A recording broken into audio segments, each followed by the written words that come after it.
concerning a very broad spectrum of understanding of the lending ecosystem. So, on that note, lending is the pretty interesting topic, right now, and as I say, all roads lead to lending. But this panel is at a time when the whole lending ecosystem is changing. Last decade, we've seen the explosion of data is more, of access to data is more, the authentication models are more, VS has come up, how everything is enabled, how we drive digital lending. Today, India is at a stage where we have 300 million plus households, and the consumption that roughly around about 2 trillion. So, the lending ecosystem is still about 78% of the ecosystem. As we head towards the 5 trillion economy, the overall lending ecosystem, the digital lending ecosystem will grow as much as 100 billion. That's the opportunity as we head towards a 5 trillion economy. And the way lending is evolved, the way digital ecosystem and the way we used to kind of drive and engagement with the customers, right, from onboarding to underwriting to collections, all aspects of lending. It's just changed significantly. It just gives a lot more revenue to be able to engage customers far more fruitfully. So, on that note, there's a lot of engagement that's happening with the regulators, the banks, NBFCs, Fintechs, very to create something which is very long term, which is very simple, which is very secure, and within the paradigm of right rules and guidelines that are needed to be operated in. So, on that note, let me jump into the discussion. What we do is we put a wide range of questions, but start off with, and we try to cover questions that the responses that we try to get into 2 or 3 minutes each so that we can run through the questions. The first one we use data, and then we go to everyone else. But Fintech, is essentially about connection technology. It's not about the specific nature of a company. It's not about a particular kind of setup or entity. It's about the DNA. It's about the culture of the organization. So, your views on how Fintech is evolving in the lending space, what future holds for us from a Fintech perspective? Thanks, Hemant, and thanks for giving us a platform here. So, I think one of the critical distinctions that we used to make previously was that we looked at Fintechs as sort of quote unquote the startups who were sort of solving a particular problem in the financial services space with use of technology. That was our original definition. But I do believe that as the technology ecosystem mature over the world and most in India, because of the various use cases of the digital or the DPA infrastructure, which is popularly known as, I think that particular distinction is blurred. Now, I think everyone is a fintech.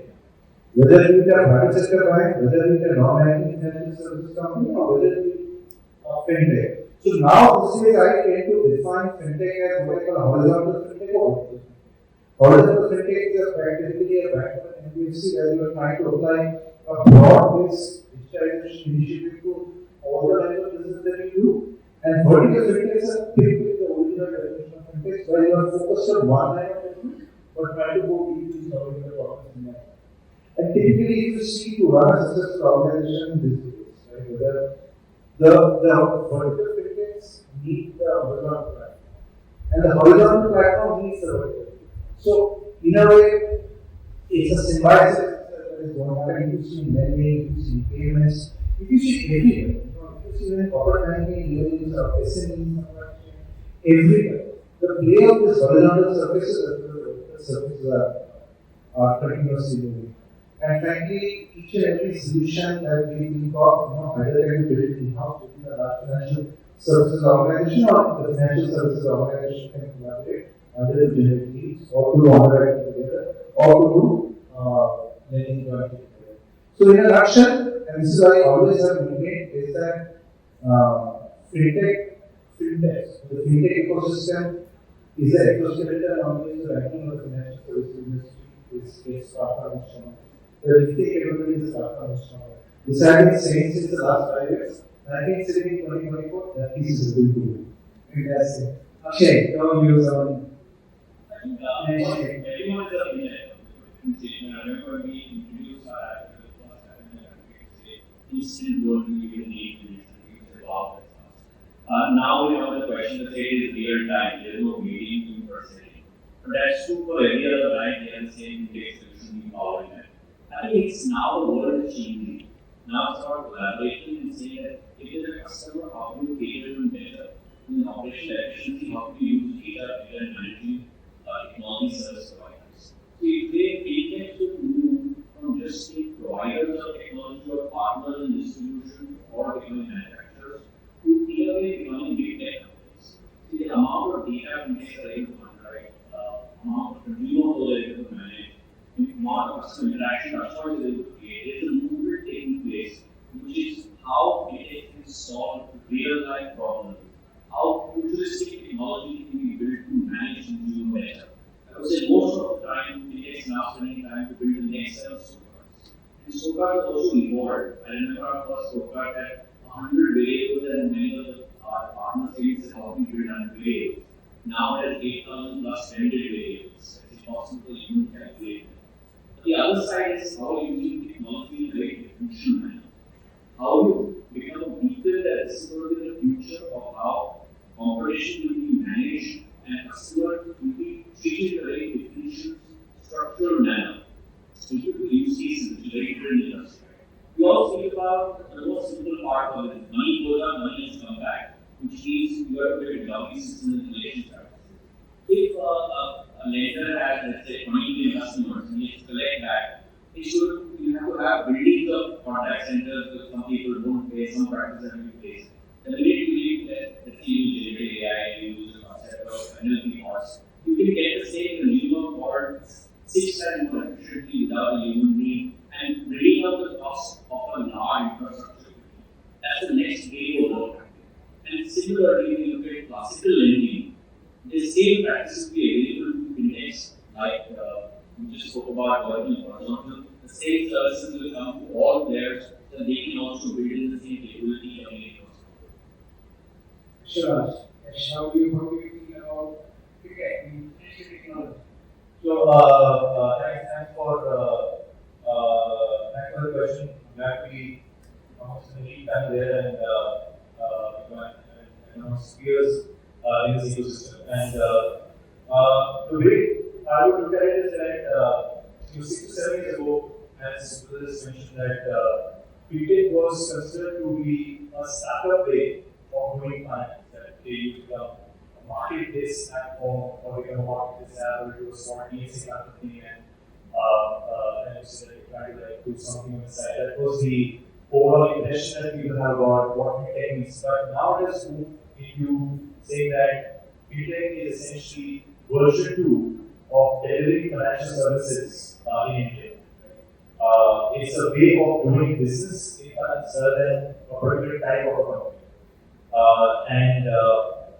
Fintech, the fintech way of doing, I would say, it was created optimally. It's just not new age something, but it's also banks have done a fair bit of work in the last 2 years and leaps and bounds by in this domain of looking into of I would say financial services so far. But just looking from a tech angle, and because I'm a data scientist by qualification, and that's what I've done for a long time, is that the sheer amount of access to data sets with customer consent and how regulation allows you to do it in India, plus the kind of flexibility that innovations like India Stack allow you to do, allows each and everybody to sort of onboard to that way of actually moving to this new age of delivering financial services. Like for us right now, we are running models which work on 45 million people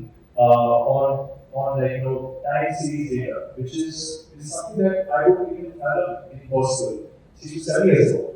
And that is what allows you to sort of deliver these related financial products to the masses. And it's not just us, it is each and everybody who needs to just have a mindset to actually have that good customer experience in the center and actually work on solving customer problems that enable financial services in a new age manner.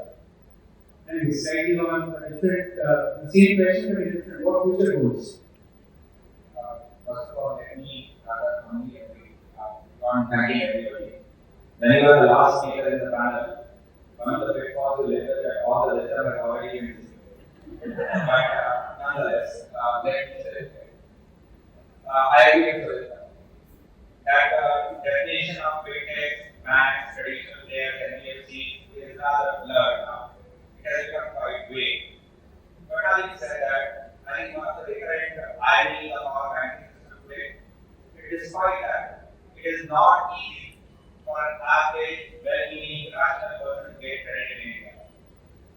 I would appreciate our cashless say that Indian market is underpenetrated.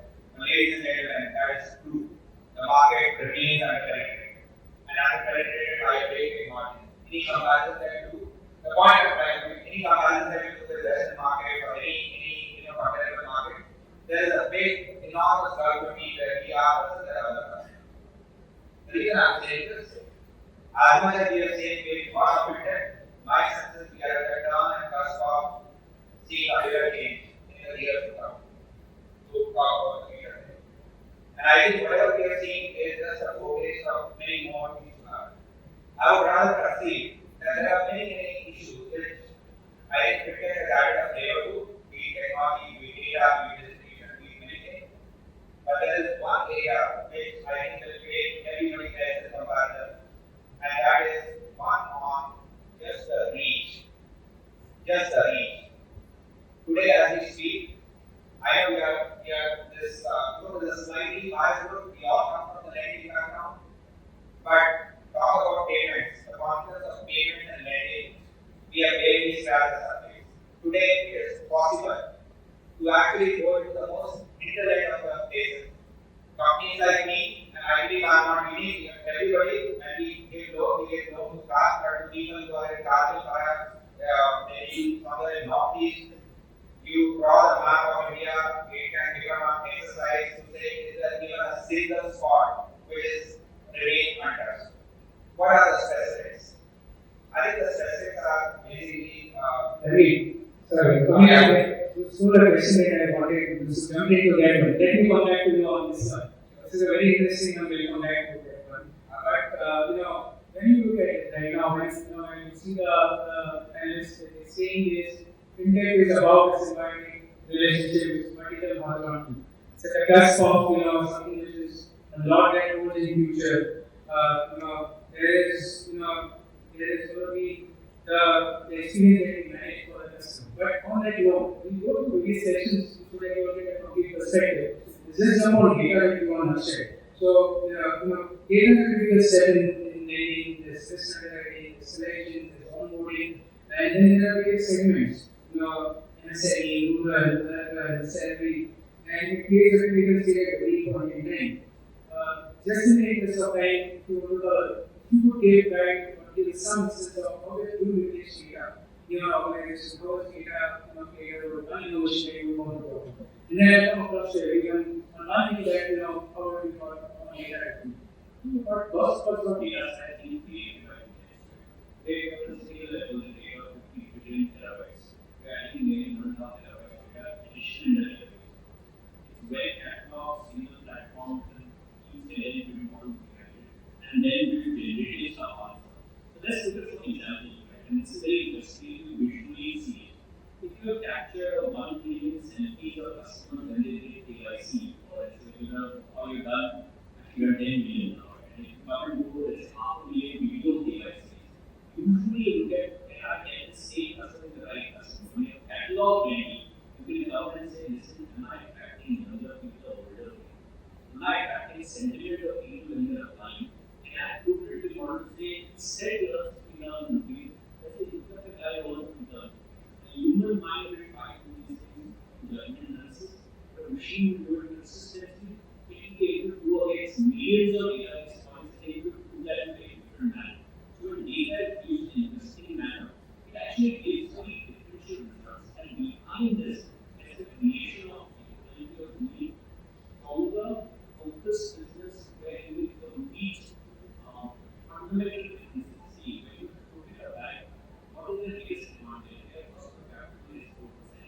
When you look at India, its cost of capital is 8 to 9%. When you look at the Fintech, its cost of capital is almost 11 to 13%.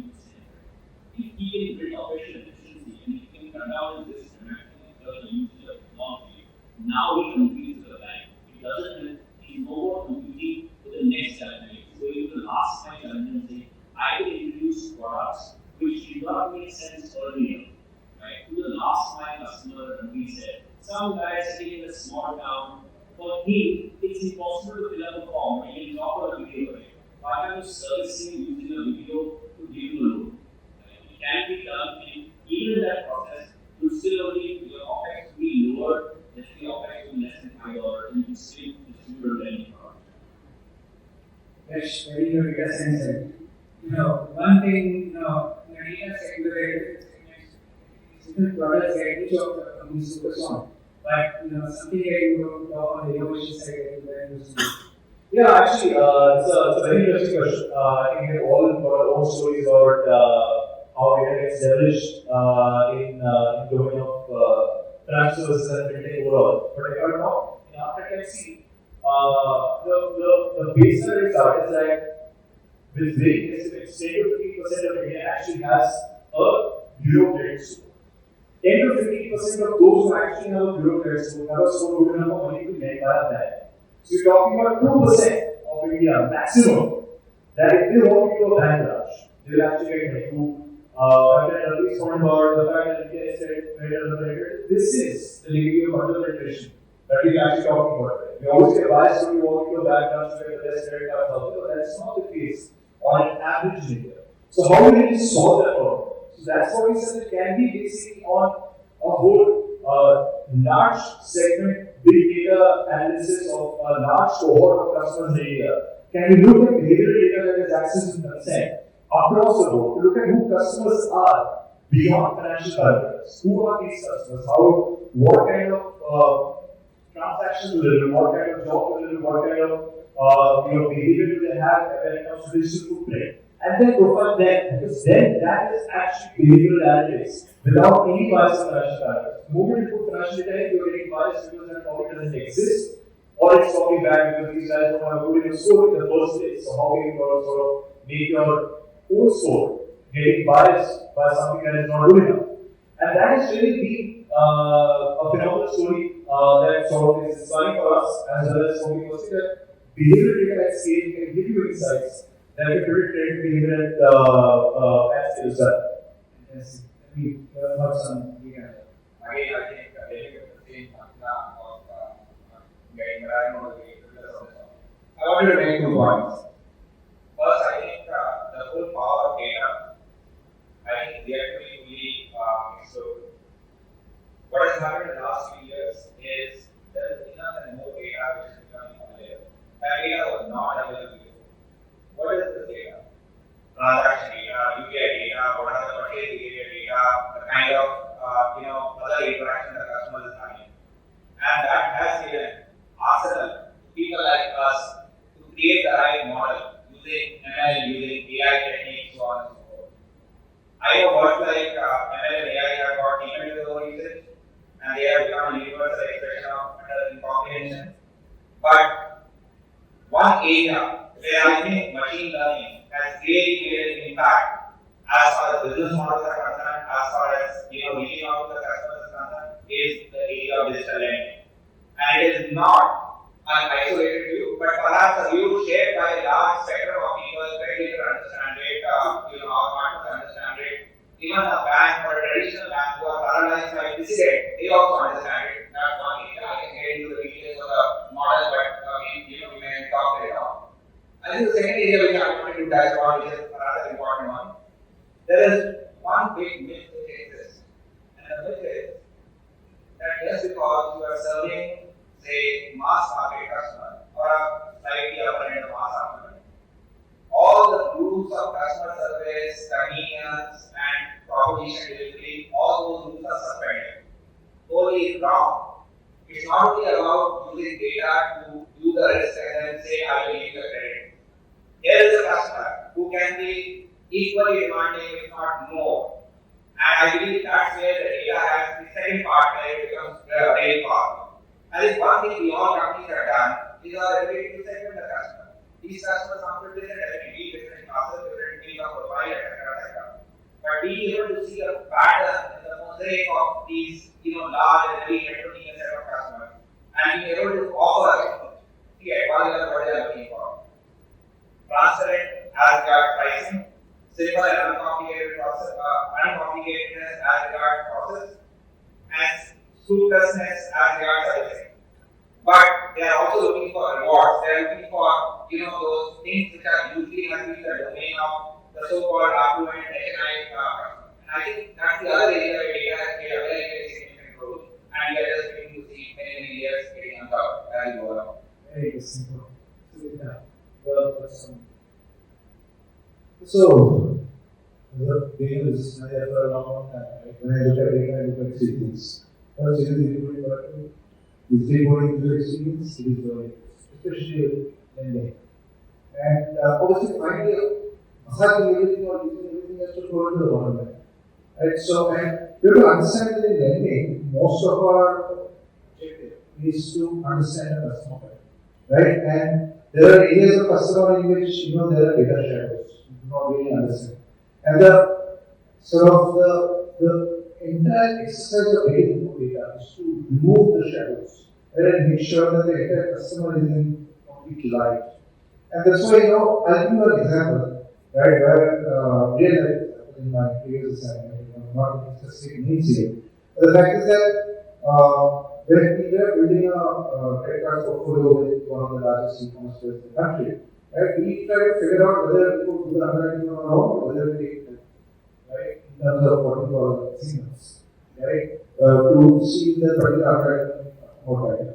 So, all of you know what economics is, etc. That time I was exposed to rigorous economics. We figured out that the credit insights or the insights, behavioral insights that you can get from right, improves your lending decisions manifold, right, automatically. And this was in 2019, we took a lot of things. And we were really skeptical, I was really skeptical. Having been, believer in traditional underwriting for many years. I said, whether this will work, right? And so, when March 2020 came, and by the time it was a million and a half portfolio, the rest of this particular portfolio was 1/5 the rest of my money. So that took the government off. It really was. And the fact is that what the model was doing, the collaboration model was doing, was eliminating the relationships. Right? And I think that is what BH lending is all about. Right? Try to get data in a legal way, within the framework of governance, in such a way that your data shadows are there, and then use it to improve it. Fantastic. Those of you thinking on lending, real time learning from the solvers here. And on that note, if you look at distribution, the topic that I is Fintech, inclusive Fintech with data and distribution. And distribution, when you are distributing media, it's really about India tier 1 and then Bharat 1, Bharat 2, Bharat 3, because there's tier 2, tier 3, tier 4 connecting to the intelligence. So when you think about lending, it is a very wide spectrum of distribution. And then you were starting to touch on that one. But starting with you on this one, how do you solve for distribution in the digital era? Are you looking at partnerships? Are you looking at new channels? Are you looking at platforms? How do you look at distribution? Then there's a large unmet credit need. There's a large segment where distribution is, and there is a way to reach out to them. How do you think about distribution? Yeah, I think the first thing we said about distribution is the traditional partners of distribution, which is of going and planting branches and getting the fully comfort of customer walking into the branch and being close to them is a very archaic. As fintechs, when we think about distribution perhaps at many levels, and there's a great view of them. One is, of course, because of the universality of an app, which allows a reach, which is unencumbered, it can reach any level, you are almost reaching to any and every internet. And the challenge for us becomes is, can you offer your offerings on the app? And that brings the offering. That brings the connect with the customer. Beyond that, I think there are some different models. One is, of course, the partnership. We are going out and doing partnership with people who have either customer access or they have access to some kind of a very, very, I would say, strong distribution, and that becomes our way to reach out to the customer. Let me give another example of that. And this is again one area where it has to be applied. One of the things that we have done more recently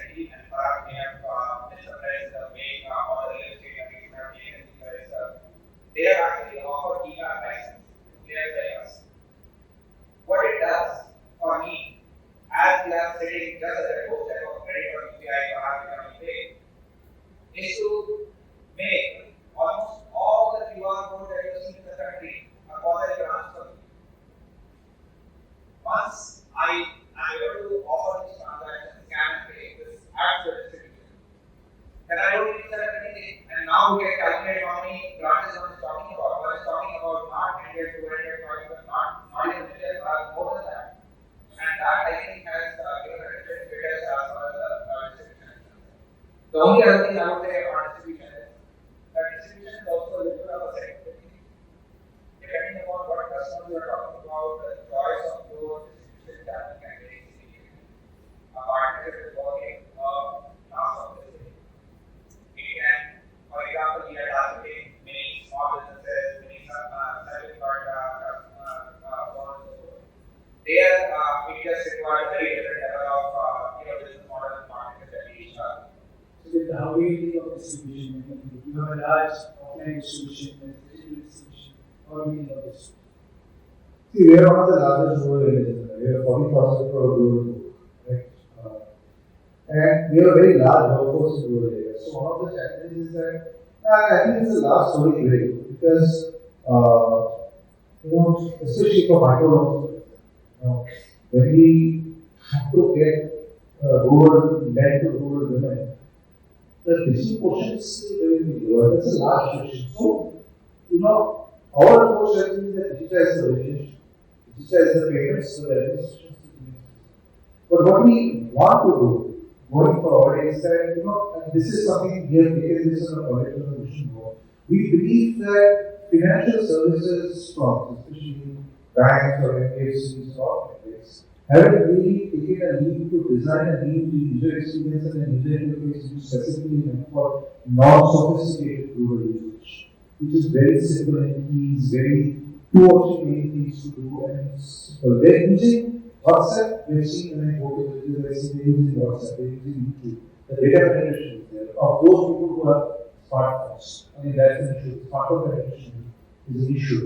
But I think one of the critical objectives that we have is the front end is prepared. We're not using people for our origination. We're trying to get as much as payments in digital form, right, which is still being challenging, especially in some parts of the country.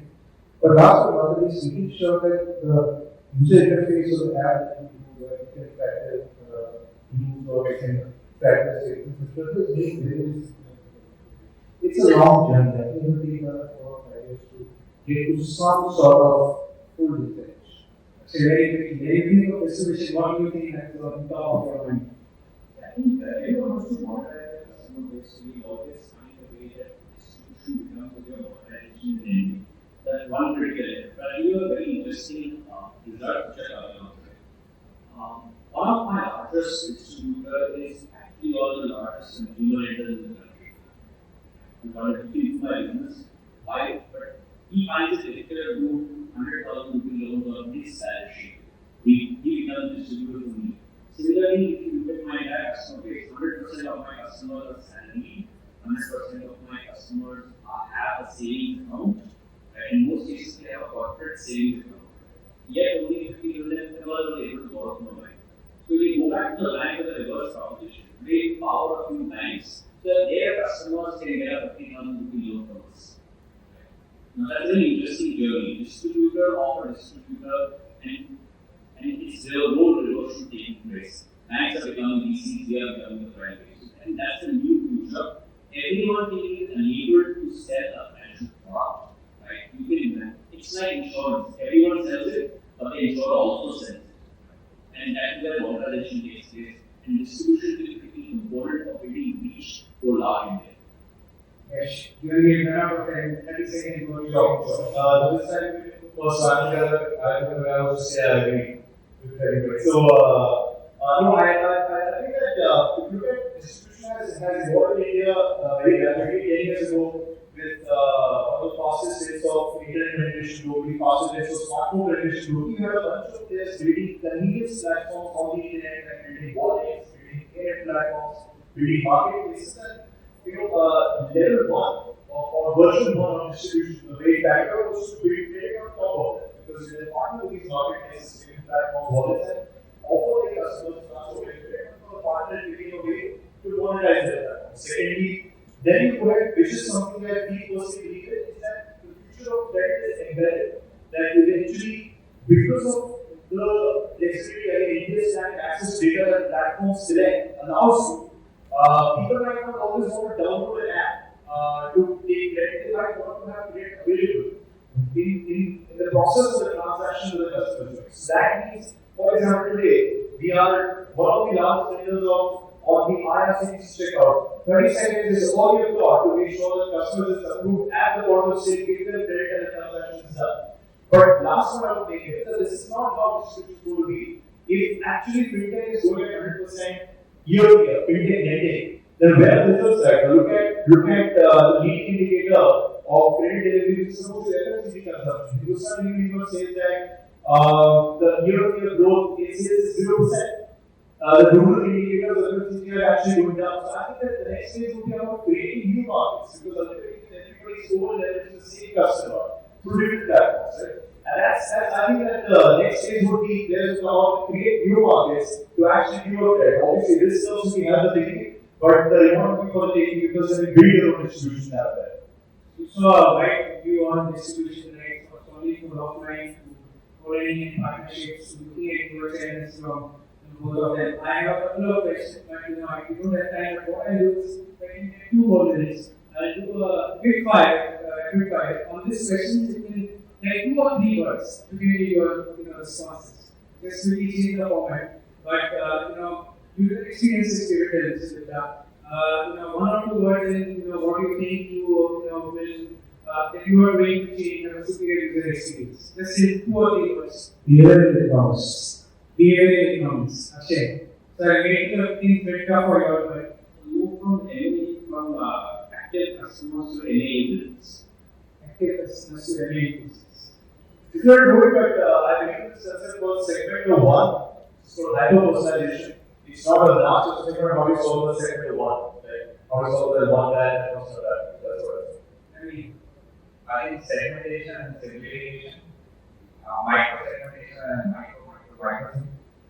Segmentation. Okay. Last question that I have is, regulations have been taken in there for India, and there's been a lot of insights, guidelines that come from the regulators, from DLG to FLG to other guidelines that have come in, and there are a lot of very interesting in here. 2 words from you on the regulatory landscape and how should they look at it? Yeah, I think very interesting. I think they are the most progressive regulator in the world. It's the only one who's coming out how to run the business correctly. It's very important that you run and you build businesses. So you build a 2 words. So I would say we are the best regulated market in the country. Okay. Your guidance for someone sitting in, how do you look at it? I think it's just the right regulatory guidelines in which should be sort of clarity among the bodies that you have to operate. So it shuts out the noise. I use 7-8 words. Unshakable resolve in being a guardian of honest and fair play as far as financial services markets are concerned. Close to our. You can say about Singh, 2 words from you. 3 words. Follow traffic lights. That's the advice for all of you sitting in there. I have one last question, and this is just 1 word each of you. This is a rapid fire one which I actually wanted to do. I'll start with Yash. CEO, data science, or CEO? You played all roles. What excites you more? I would say my more than 1 week I was a CEO. So actually CEO. As a goal, what was your interesting to do? I think a data scientist CEO is what I like to go. Akshay, are you salary or are you working for what is it? Which belongs to us. Sudipta, thank you for attending. Ranvir, Ranvir, bring to consumers in keywords. Convenient, customized, and very appropriate. Thank you. On that note, I hope this was interesting and your insights. Great time there. Thank you.